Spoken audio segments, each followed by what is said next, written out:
Okay, you guys. Welcome back to my channel. My name is Ashley. If you're new here, I hope you stick around. I'm a serial entrepreneur, and today I am talking about all things competition. And maybe not even the word competition is the best one that I would say.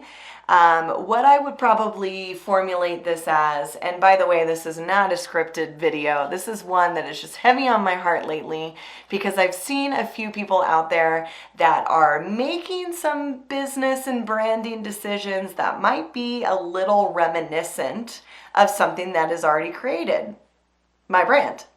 So I want to talk about this today because while we all are in maybe what would one consider competition with one another, that's not to say that anybody who is purchasing my candles has any idea of what I see on the candle back end. Meaning there could be a candle maker in, I don't even know, Wyoming that is making something that's very similar to what mine looks like. And at the end of the day, we're all buying from the same suppliers. So I'm not necessarily talking about what scent of a candle looks like or what vessel it's in.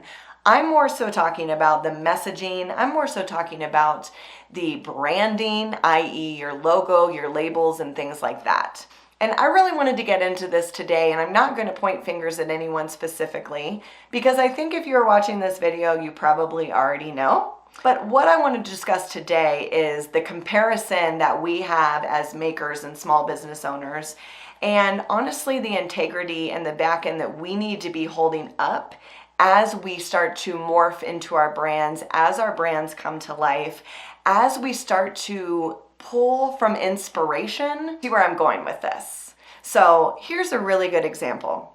There's a lot of Facebook groups out there as candle makers, and what we do is we'll go on there and say, hey, can you show me your labels? I just want to get some inspiration. I want to see your labels. I want to see your product. I want to see your packaging. I want to see fill in the blank. While that is great to share and collaborate and connect and see maybe, oh, I have this supplier for this, or oh, I have this and that, it also is to a detriment because what we are doing is we are now allowing this open playing field where we can go and what we think might not intentionally be copying, we are copying.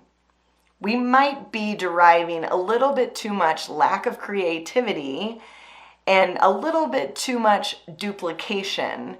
And while we might rationalize in the back of our brains that no, I'm not copying, or no, this is different, or no, this is like definitely not the same thing, whatever it might be, I really am making this video today to let you guys know that we should be asking ourselves, if I saw this on the street, would I see that this is way too similar?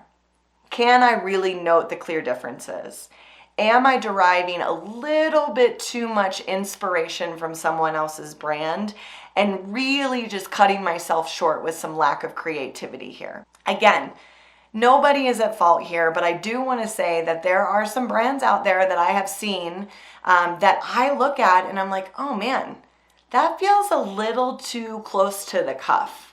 And no, I'm not trying to feed my ego. And yes, I am trying to look at this with a very, very conscious mind of, did somebody create this based on my brand as inspiration? Or did somebody create this based on lack of creativity of their own? And usually there's a pretty clear difference here.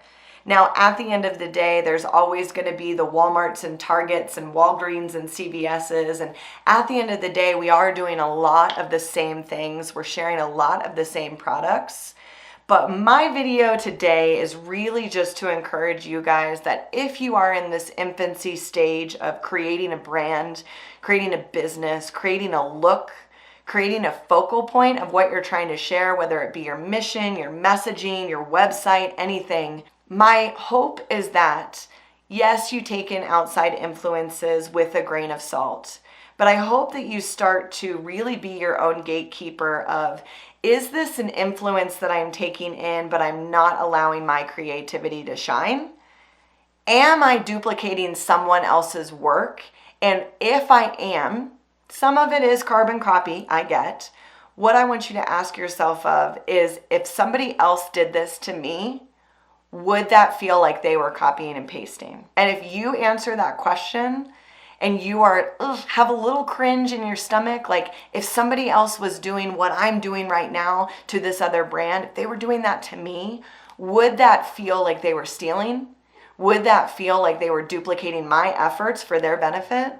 And if you find that you're kind of crossing those lines and doing it yourself, I really want you to take a hard look at what your next steps are going to be before you hit send, before you hit publish, before you hit go to print. And again, I'm not saying that as like threatening, or I'm not saying that as anything. That is just, let's be aware. Let's be aware of the time and energy that somebody took to come up with this look, to come up with this visual, to come up with this mission statement, to come up with this brand. And how can I be inspired by it, but how can I let it marinate within myself so that it truly is my own when I go to market and when I launch my brand? Another thing that I really want you guys to consider with this is just how much comparison kills creativity. So when we're looking at something, we're influenced by it. We like it. It's in our brain. It's imprinted, if you will. And if you watched Twilight back in the day, it's imprinted in our minds. And so it's really hard for us to then go to the drawing board and create these looks, these images, these voices, these messages, when all we're doing is constantly consuming information from other people. So I really challenge you guys that if you are in those rabbit holes of comparing yourself, looking, researching any other brands out there, I just want to make sure that you guys are allowing that stopping point to reset and allow the inspiration to happen, but then turn the creativity on.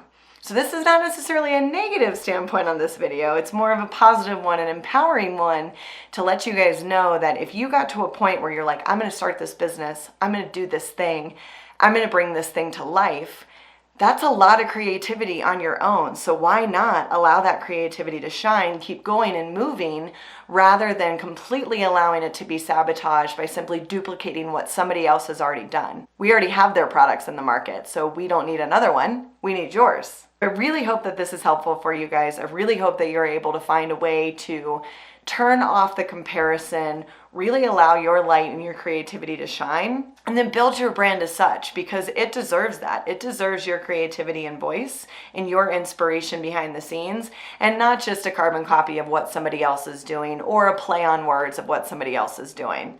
If this feels like this video is attacking you, or if this feels like this video is calling you out, I hope that you take it as an opportunity to find a way to maybe change what you've been doing, or what you've drawn your inspiration from, or maybe what might be a little bit too close to the cuff of what somebody else's brand might be doing or looking like.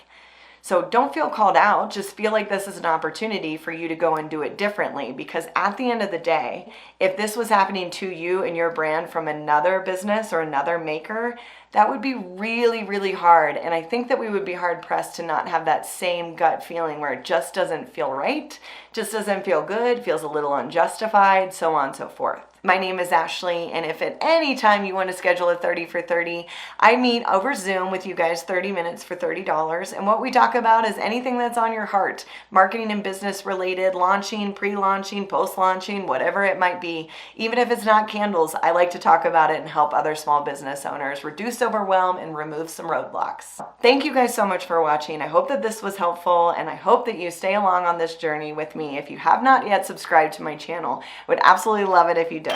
Thanks so much, guys. Bye-bye.